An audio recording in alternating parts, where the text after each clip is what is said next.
دیگه این انباکسینگ یه سری چیزای دیگه‌ای که برای یه جورای جهیزیه گرفتم. کیا یادشونه؟ من نمیدونم ولی ویدیو رو میذارم. من از این پیج خرید کرده بودم و یک سری چیز میز گرفته بودم که ببینم مثلا کلا چه جوری. اگه راضی بودم یه سری چیز دیگه هم برای سرویسم کامل کنم و ببین فوق العاده بود کارشون. و این فکر کنم لیوان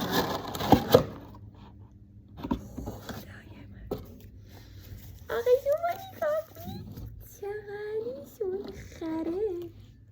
اینن چیرز.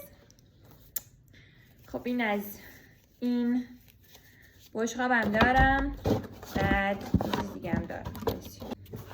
این سنگینم هست.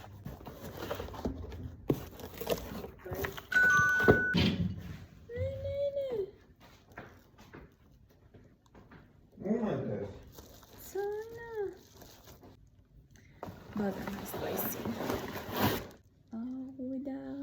آبودا بکنم چرا همه چیزم هست. این دو طبقه هست.